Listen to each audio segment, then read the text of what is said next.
This is the victory that overcomes the world.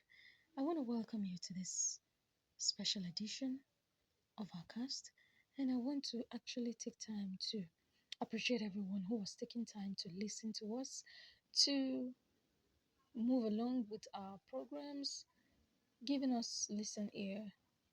We really want to appreciate you. Thank you so much. You have been the best of fans and friends we can ever actually hope for. Today, we want to talk about something special, which is the victory that overcomes the world, which is what? Our faith. Now, the question is, what is faith actually? Faith, like Hebrew says, is the substance of things hoped for, the evidence of things not seen. It's actually something that you are believing to receive. From who? From God. Now, if a rich man were to make an offer to you and say, oh, young woman, young man, I'm going to give you this contract, I'm going to do this for you, what are you going to do? Are you just going to shove it aside and say, oh, it's just a mere statement?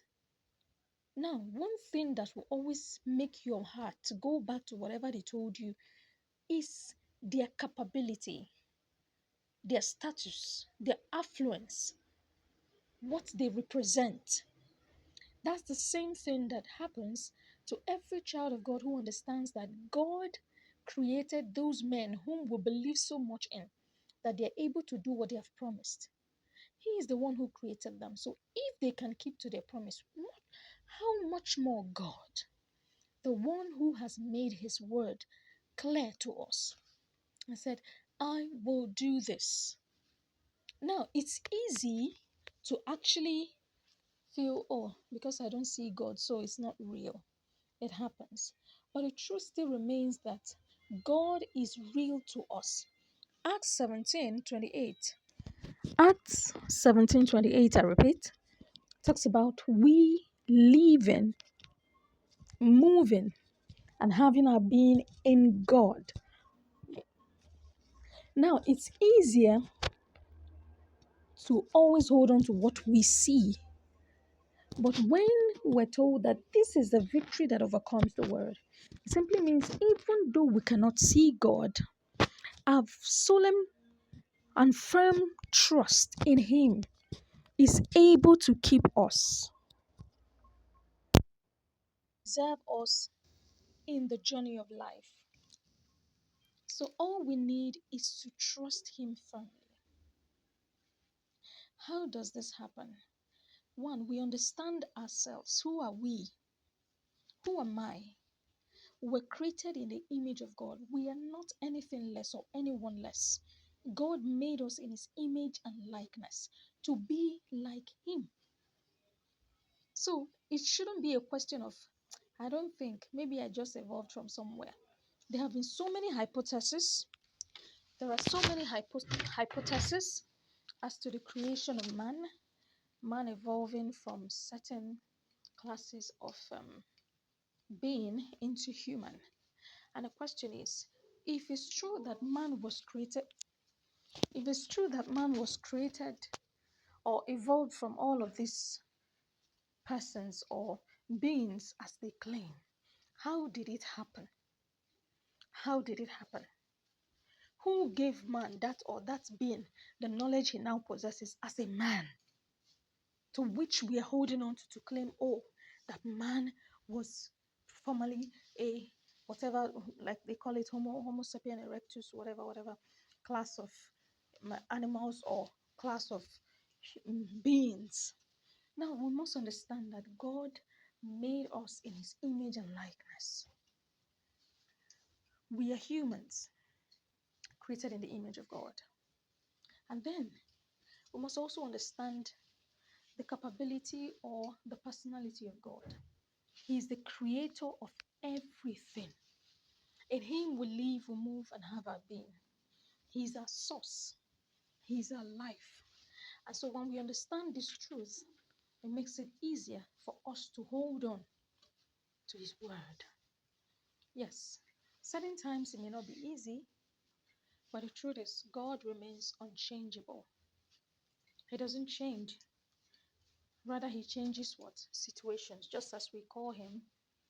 Now, an understanding of this will help us to walk with God confidence, knowing that the one who we have put our strong belief in is able to do what we have asked of him. Why? Because the cattle upon 1,000 hills, they are all his. Hello. Silver and gold belongs to him. The heart of kings are in his hands. So when we have all of these at our disposal, then it becomes easy to trust God and to believe what he has said he would do, that he would do it. Now, are there challenges to this victory? Yes. Realities of life. Certain times, realities of life can actually pose as a challenge to this truth. Age, financial status, and so many others. There are so many things in our realities that actually pose a threat to our victory through our faith in Christ. But one thing we must understand is God is the greatest reality ever. When we accept what he has to give, then no matter what the glaring reality is, we know that he is greater than whatever it is. So the choice is ours. We decide, oh, I want to make this happen. How? Because God has promised me that he will be there to help me. Hello? But if I say no, then God will as well just stand aside, and watch until I make the move. So that's the same thing that happens to us in our journey through life. There are so many challenges to enjoying the victory we have in Christ. But one thing that is sure is if we have an understanding of who God is and who we are, then we'll be able to overcome these challenges. This is just an intro which will be analyzed more on and which we'll also look into closely in our next episode. Thank you for being here. I remain your special host, Precious Ugo. Thank you and remain blessed.